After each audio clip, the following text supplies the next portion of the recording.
Let me first, after first order of business is approval of the minutes from April 9th. Is there a motion? Motion to approve from April 9th. Is there a second? Second. Any discussion? All those in favor, say aye. Aye. Minutes are approved. The next items on the agenda are a zoning text amendment 11 PLND 0081 and 11 PLND 0076.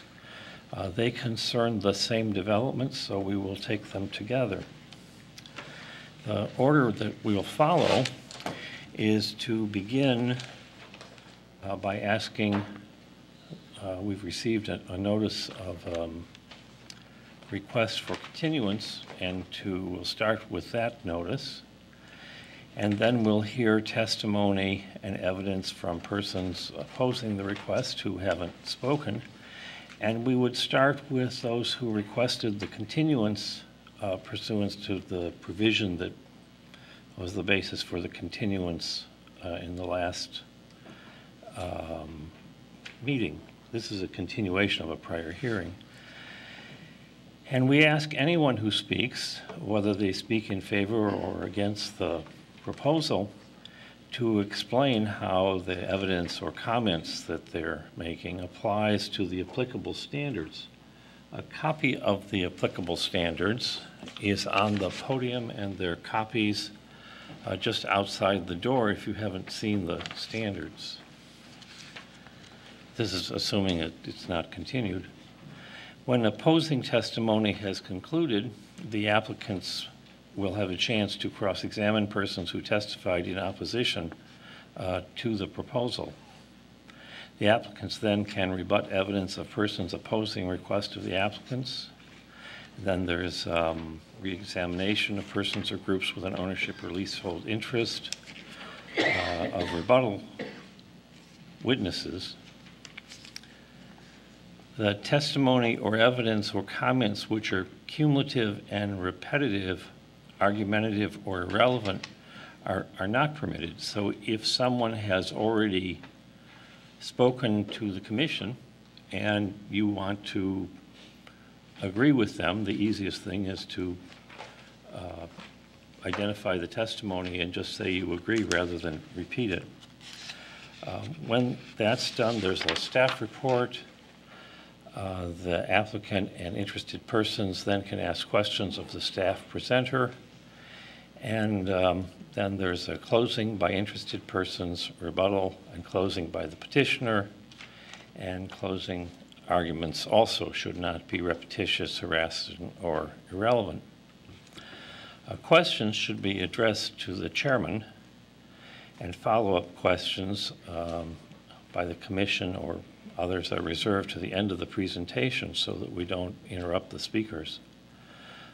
In terms of time limits, and there's a 10-minute time limit for groups and a shorter time limit, 5-minute time limit for others.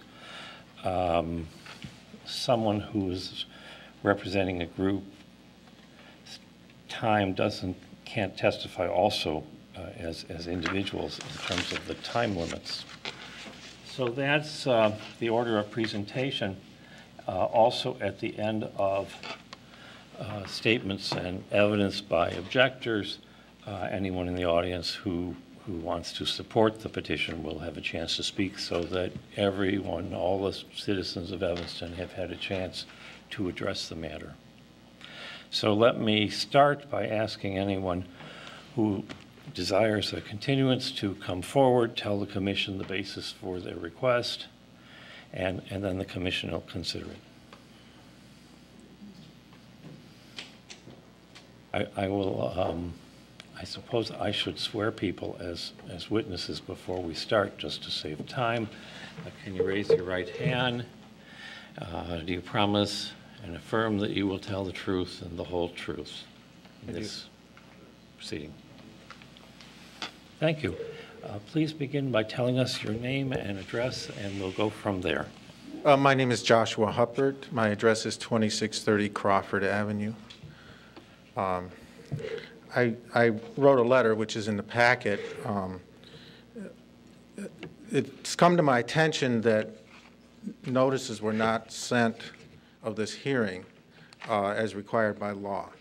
That because there's a map amendment proposed for 2635 Crawford, according to the city code, notices should have been mailed to all property owners within 500 feet of 2635 Crawford.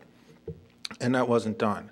Notices were instead sent only to property owners within 500 feet of 2628 Grosse Pointe Road, which is not a subject of a map amendment. And the city code is very clear. It says,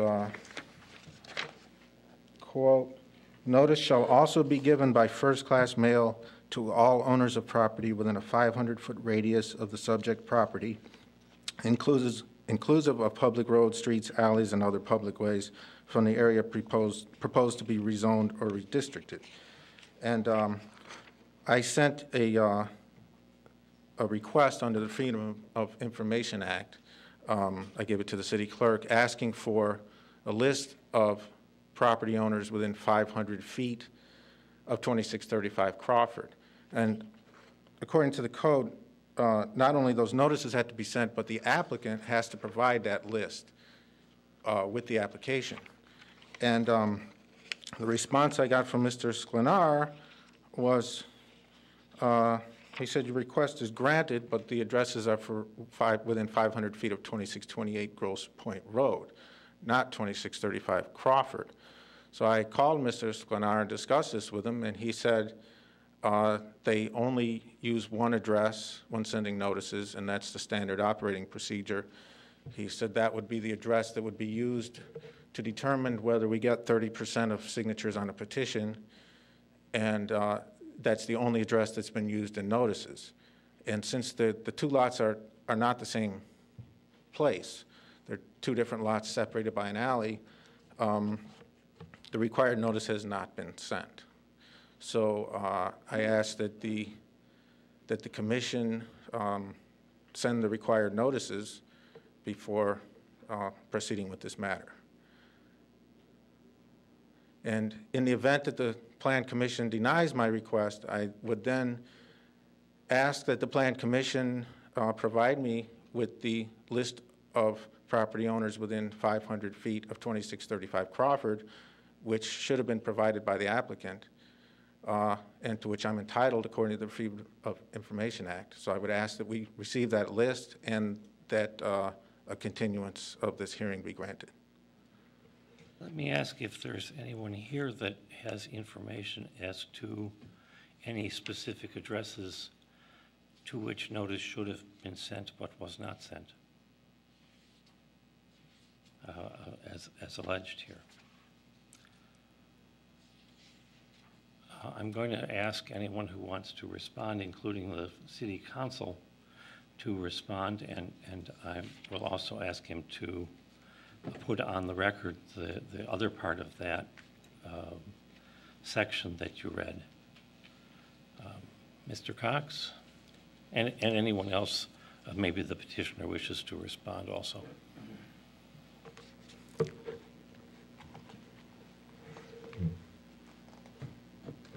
Evening. For the record, Ken Cox from the city's law department. Mr. Hubbard was correct in quoting that part of subsection 6346C of the city code. However, the two sentences that follow and adjacent subsections are relevant to the concern regarding notice. The immediate following sentence thereafter states that failure of delivery of such notice, here referring to the mailed notice, shall not invalidate any such amendment. So in essence, this allows for the fact that frequently when notices are mailed, there are issues. They come back as undeliverable. We have out-of-date address lists and the like. Moreover, there are additional parts of 6346 that are relevant regarding notice. 6346B states that notice of the public hearing shall be given by the Plan Commission by publication in one or more newspapers of general circulation between 15 and 30 days prior to the first hearing date. The publication was issued. And moreover, at the end of C, states that, in addition, a sign shall be posted on the property for a minimum of 10 working days prior to the public hearing, indicating place, time, and date of hearing. The sign was erected on the site. Moreover, in the packet from the last meeting, and I state this, I'm using this for reference since I don't have these dates in my head, states that that this hearing was originally scheduled before the full Plan Commission on November 9, was continued to December 14, January 18, February 8, March 14, before actually beginning at your last meeting, your previous meeting in April. Furthermore, the applicant participated in 2 neighborhood meetings on October 13 and December 7, 2011, wherein neighbors were invited to essentially get a preview of the proposed project. And my understanding is, and I asked staff to correct me if I'm wrong, that notices for those meetings were mailed out. And actually, I believe the radius might have exceeded the 500-foot radius. I believe it was a 1,000-foot radius for those informational meetings. Under the circumstances and given the text stating that failure of delivery of mailed notice does not invalidate any amendment, I don't believe it's necessary for the commission to enter continuance for additional notice.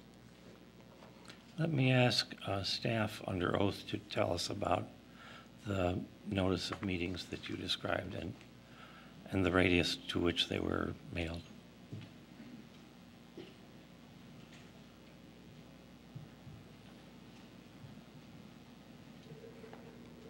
There were actually 3 neighborhood meetings that preceded the notice of the formal hearing in front of the Plan Commission, and 2 of those meetings had a notice of 1,000 feet.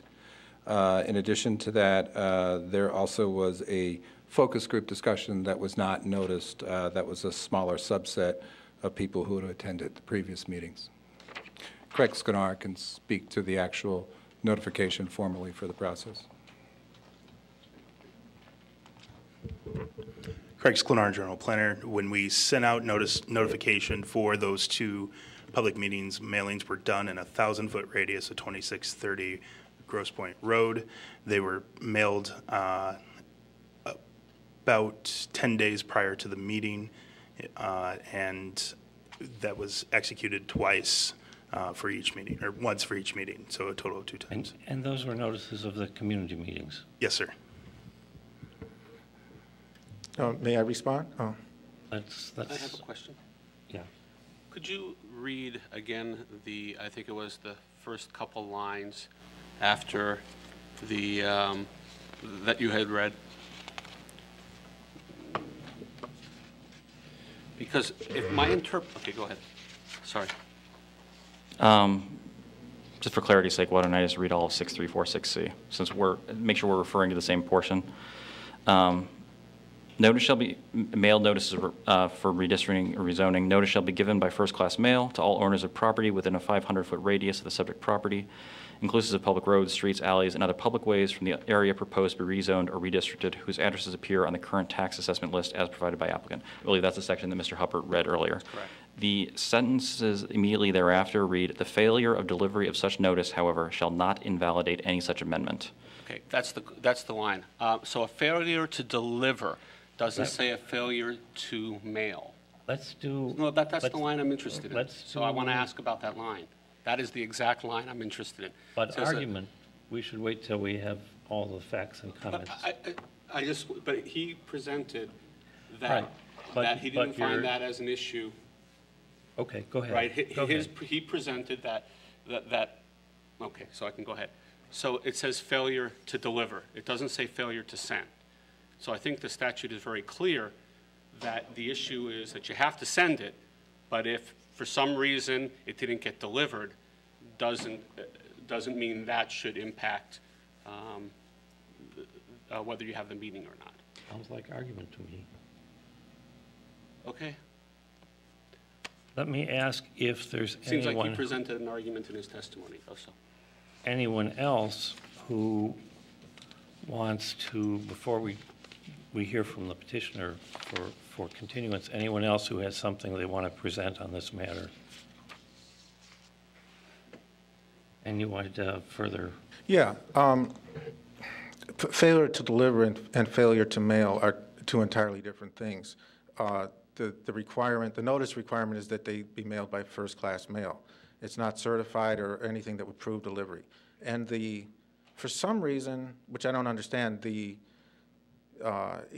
the list that Mr. Sklenar provided me with, which is the wrong list, has names that are over 6 years old. In other words, the properties changed hands 6 years ago, and they still have the previous owner. So I'm sure if they're mailing it to somebody who moved out 6 years ago, they're going to get some returns.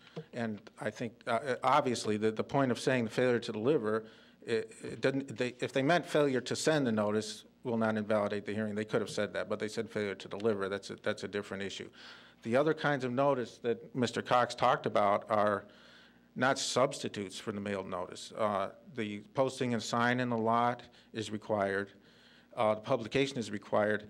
And in the case of a map amendment, and I think only in the case of a map amendment, the mailing is also required. So the other forms of notice don't take the place of the mailing. The neighborhood meetings were not official hearings of the Plan Commission, so any notice of a neighborhood meeting also is not a substitute for the required legal notice. I'd also like to point out that Mr. Sklenar insisted that this is the standard operating procedure, that he always uses only the first address listed on the application, no matter how many addresses are involved. So if that's true, I assume that's true, that means that probably there have been other zoning matters with multiple addresses that have the same problem. I think that's not relevant to the issue before us. Okay. That's fine. Is there anyone else who wants to address this before we open up to discussion by the Plan Commission? Hearing no one coming forward, the Plan Commission needs to deliberate and make a decision. I can assure the Plan Commission that using Lexis, I could find no cases interpreting the particular words of the Evanston ordinance. I'm sorry, what was that? The wording of the Evanston ordinance is similar to and identical to many other ordinances. I found no appellate cases interpreting those words. And you've done a search for that, then I take it? Using the Lexis tool. So the commission must make a decision if they wish to continue this. If they don't wish to continue this, and reach whatever conclusions you want from what's been said and who spoke and who didn't speak. I have another issue. So this is a time for argument. Go ahead. Do we know how many addresses were not addressed in this notice because of the difference between the edge of one of the parcels and the other parcel? Or were there any? We could speculate based on the size of the parcels, but it would only be a speculation. Okay. So then how can council make a recommendation? Could you please use your microphone? Sorry, I don't know how council or we can make a recommendation to continue without knowing how many residents were not sent or were not noticed. So I think... We have no choice. It's before us. And So therefore, I would recommend that we have to continue. I don't want to continue. I would like to do this, but it seems to me if we haven't noticed properly, then we don't have a choice. But we don't even know what the impact is for not doing it.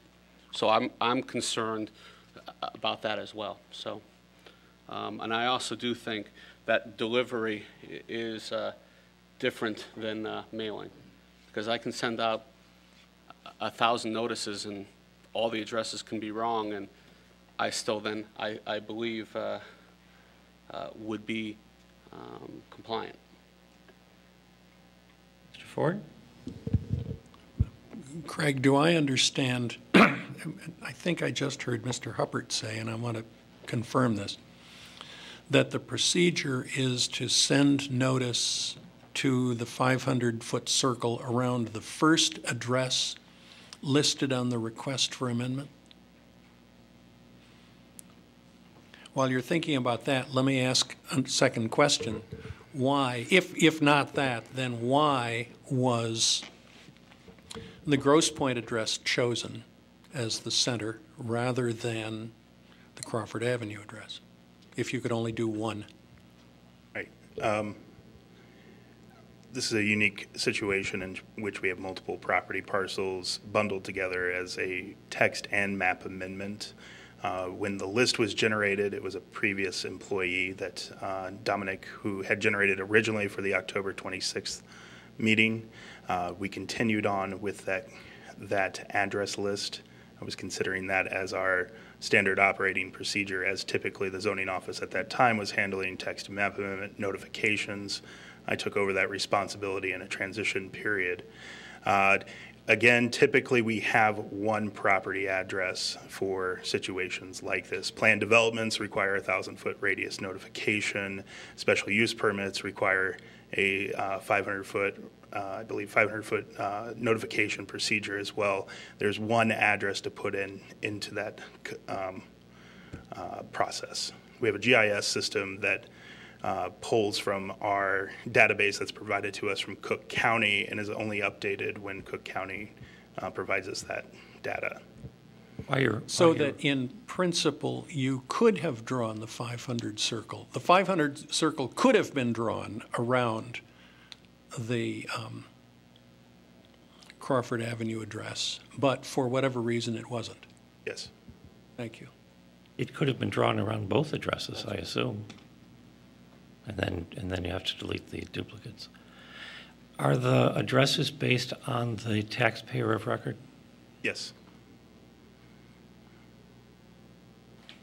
Is there any further questions? Are there further questions?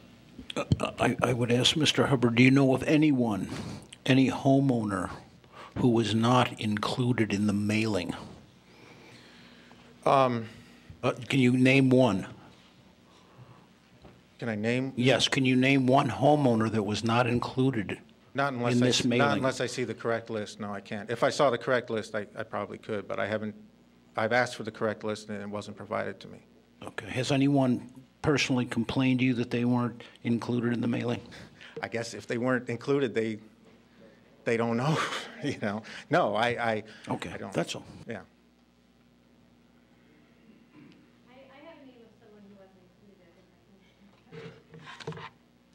Could you identify come forward, identify yourself, and I'm Megan Lutz. I live at 2637 Crawford. Based on the list, the radius from 2628 ended at 2638 Prospect Avenue. And that's a row of, it's a multi-unit like townhouses, and the one that's directly adjacent to it is 2640 Prospect Avenue, and she is not on the list for 2628 Grosse Pointe, but she would be on the list based on 2635 Crawford. thank you. Did you say it's a multi-unit, or is the one next door to it a multi-unit? It's a row of like townhouses, kind of, and there was only one of those townhouses closest to 2628 on that list, and the unit directly adjacent to it, sharing the wall, was not on the list that we received. Do we know if any of the other townhouses are within the 500 feet? I think they probably would be. So there could be more than of those townhouses that Yes, weren't included. yeah, because I think there's 3 in that particular one. It's on Prospect Avenue, and they kind of cut in from Prospect or border between Prospect and Grosse Pointe across from Lovelace Park. Thank you for your testimony. Counsel, did you wish to make an argument?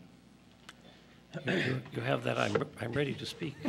You can see it on my face. Thank you. Scott Borstein, on behalf of the applicant and the development team. I hear the various discussions about the language, but the purpose of notice is broader than the specifics of whether something's been mailed or delivered. The purpose of notice is, and this is why you have both the sign, the mailing, and the publication. The purpose is so people in the area, whether it's 500 feet or more, know about a project that's being proposed. and know about whether there's going to be a hearing. And I think in this case, with everything that's happened here, and the amount of time that we spent, and the various notices, although they're not legally required or provided for in the code, has satisfied what a court of law probably would require for notice. I always, the people who are here were obviously noticed, or if they weren't, they're here to object, so they know about it. And so, in my estimation, I think, you've satisfied the requirements for notice in this case. May I respond? Yes. The requirements for notice are specific. It's not general that you have to kind of let people around there sort of know. They're very specific, and they have not been met. I have a question about the, they had a, people. They have all the petitions, thank you. It's my 52-year-old. It's hard to hear you. Yeah, that does impact the people then that would be signing a petition that would be for or against this, correct? We don't know. Well, if they can't survey who falls within the 500 feet, we right? don't know. And then that does impact the, We don't know who had actual notice. Well, as a matter of fact, at the last meeting, I asked whether our previous petition was valid. And Mr. Cox answered towards the end of the meeting, and he said it was not valid. And one of the reasons he gave was that one lot, 2637 Crawford, has been removed from this proposal. And he said because that lot has been removed from the proposal, the boundaries for the 500 feet have changed, and therefore your petition isn't valid. So I agree with him. You have to know the boundaries, and that's why, for our purposes in passing the petition, we wanted to know who should sign it, and we wanted that list from the city so we wouldn't be arguing about it and making our own measurements. We asked for it from the city, and the city should have had it because the law requires the applicant to provide it, and we didn't get it. Right, and if I can just add to that, and I don't want to speak on behalf of the city, Mr. Cox should probably get up here, but I just want to reiterate, we're trying to be specific here. The law requires that the petitioner or the objectors provide the list. There's no onus on the city of Evanston to provide the list of everybody within 500 feet. That's the obligation of the people that want to file the petition. So it's the onus is on them to go out and find out who lives within 500 feet. And if they do it and they sign with 30%, they've satisfied the obligations. Other than that, there's no obligation for the city. But Let me ask Please Mr. Cox if he too has body language, says he wants to speak, and then we'll just do one round and ask the commission to deliberate. Yes, to clarify, I think Mr. Hubbard might have misremembered what I said last time. The reason why I opined that a new petition was necessary is that on all the petition forms, it's indicated that the signers oppose the possible amendment to the drive-through rule as well as the rezoning of 2 residential lots. Under the circumstances of this case, the applicant changed the application from 2 lots to 1 lot. Regardless, that's what. So that it was not a matter of, I didn't make a mention of notice or distances. I said that the form stated just rezoning 2 lots, and under the circumstances of the application, it's now 1 lot. I watched the videotape last night. The minutes aren't available, unfortunately. But in the videotape, and I'm sure you don't remember, I'm not calling you a liar, but in the videotape, you mentioned that 2637 Crawford was removed, and therefore the 500-foot radius has changed. If I can respond to council, the other council, in the zoning code, Appendix D, submission requirements for amendment petitions, letter D, number 5, a list of property owners within a 500-foot radius of the subject property, inclusive of public roads, et cetera. This is one of the submission requirements for applicants for a map amendment. So the onus is not on the opponents to provide that list. The onus is on the applicant, and since the city has that information, and we do have a Freedom of Information Act in the state, the city has a legal obligation to provide that list to us. So does anyone else want to say anything? Because I'm going to close argument and testimony so that the commission can decide this.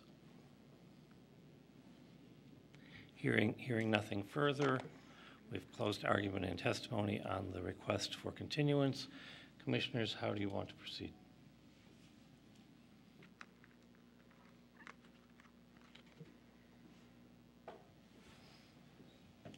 Is there any discussion? Sure. I think how we want or how we have to is two different things. So I would like to proceed, but I think that we put ourselves at risk by proceeding. I mean, how did you wish to proceed on deciding the motion for continuance? Well, I think we should grant it, the motion for continuance to protect ourselves. Does anyone else have any opinions? Mr. Ford? Sorry. I just can't get away from I have all kinds of sympathy for staff planners who have to cope with this stuff, having been one. But I can't get away from the language that says notice shall be given by first-class mail to all owners of property within a 500-foot radius of the subject property. The subject property clearly includes the Crawford Avenue lot. I'm with Commissioner Freeman. I don't want to do this. No. I would much rather get on with it and get this done and go on to whatever the next step is. But I got the code in front of me. Does anyone else wish to comment? Commissioner Puda? I'll add that I agree. I'd like to proceed as well, but I think the language is clear, and I hope that if the city in the future abides by the one lot rule, that we open ourselves up and we open our petitioners up to complaint. The language is clear to me that the 500 feet radius should be from the edges of the entire subject property, whether that's one address or two or three or more. So I would grant the continuance and renotice to make sure that everyone does receive it. Any further discussion? Let me ask all who are in favor of the continuance to raise their hands. 1, 2, 3, 4, 5, 6. The continuance is granted. I'm going to ask for a motion that we continue this to our next scheduled meeting. And what's the date and time of that? The next Plan Commission meeting is June 13th, 2012, at 7 p.m. here in Council Chambers. And the motion would include the date and time. And the motion would also ask that any requests, further requests for Freedom of Information requests be that everyone attempt to serve those on the city within the next 7 days, unless they are unable to do so because they don't have knowledge.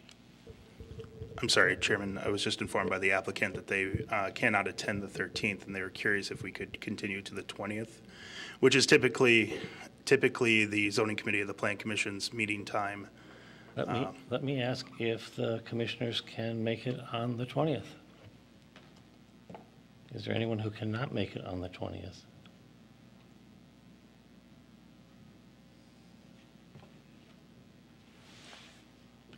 Hearing no one that... Hang on 1 second. The Technology is a little slow here. The electronics is slow. The iPhone's a little slow. Okay. Faster than the computer. I'm good. Would you like me to make a motion? Yes, please. I motion to move the meeting of the Plan Commission concerning zoning text amendment 11 PLND-0081 and zoning map amendment 11 PLND-0076 to Wednesday, June 20th at 7 p.m. Did I need to add anything else? That should be sufficient. All those in favor? Aye. I vote aye. So this matter will be continued to the date specified.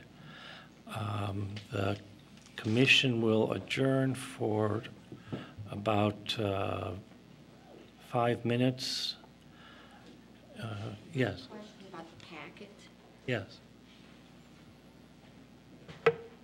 My name is Christine Samuel, and I live at 3614 Hillside Road. I submitted a 6-page item for this evening's packet. Will the packet that was submitted for this evening be presented also for, or do I have to resubmit? Is that this?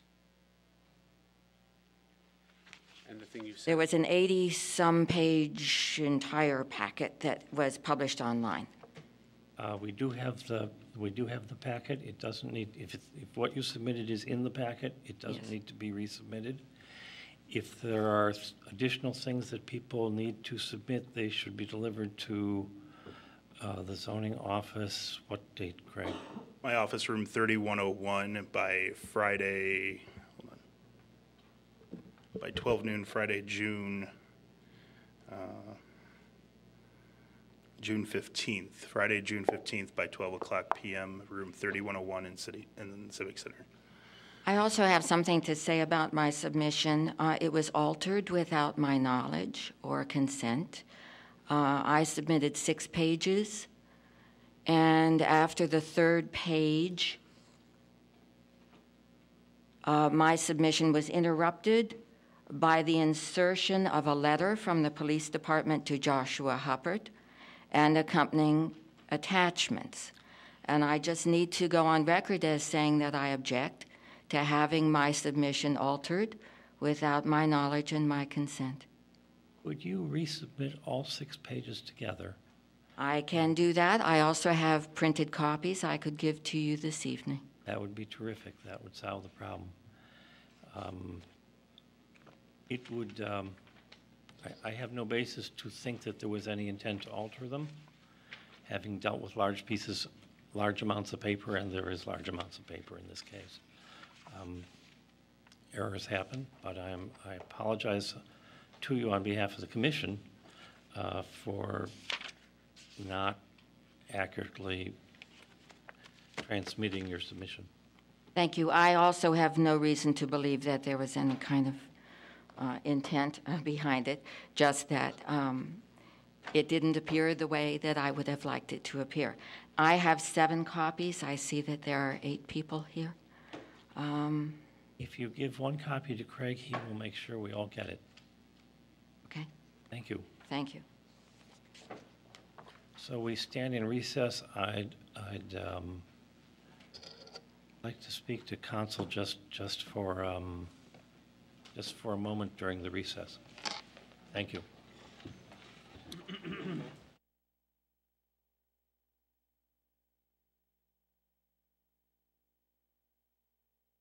Those 2 items left. One is committee reports, and the second is adjournment.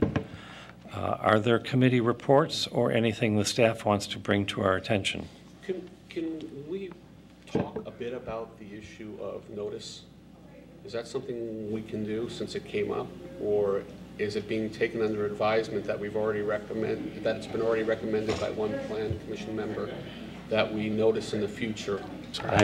I don't think we have to talk about it. Okay. I think it's clear. Okay.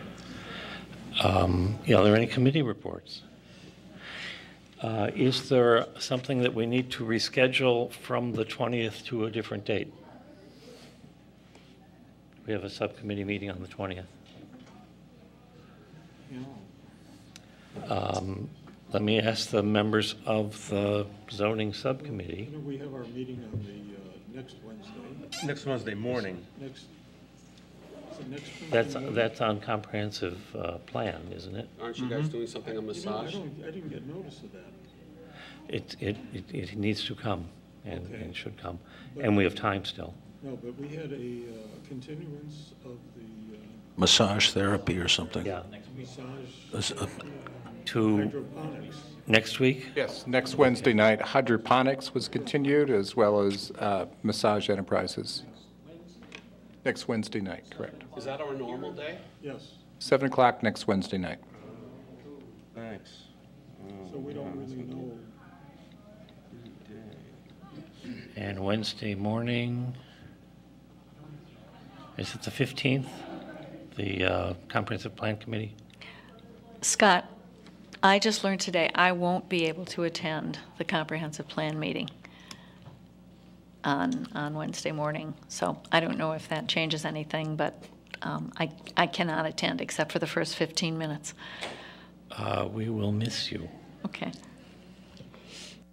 Any other business? And I cannot attend the zoning committee meeting next Wednesday night. So, I may have an issue as well because my son's last jazz band concert of his 8th grade career. are you going to be a good father or a good committeeer? I'm going on record. Good father. So we have 3 people that won't be able to attend. Unless we move it late. Um, I'm sorry. Let me I ask the didn't say chair that. of that I committee, didn't do say you that. think we should No, that's not. reschedule it? That, oh, How not many, late. how many people will be there, potentially? So Stuart will be there. This is zoning. We're talking about zoning. Yes, I will be there. Yes. Who will be there? I'll be there. I'll be there. I can also make it. You'll come? And So that's 4. Commissioner on your right. By the way. Can you come? You Okay. have a quorum on that. So we have a quorum, I think we have a quorum. and it was continued to a specific date, and I know people were interested because there were people here tonight wondering why we had such a different crowd in. And clearly, they weren't talking about that topic. So we can go forward. What is our zoning committee time? 7. Is there- Mr. Chairman, may I ask Dennis if we're going to get some memos on the 2 agenda items before zoning? Yes, you will, certainly on the massage, proposed massage special use text amendment, and I believe there's some additional information coming on hydroponics as well. Thank you. I think there's been a lot of citizen submissions also. Any other business? Is there a motion to adjourn? I move to adjourn. I know it's hard this early. Getting warmed up. All those in favor, say aye. Aye. The meeting is adjourned.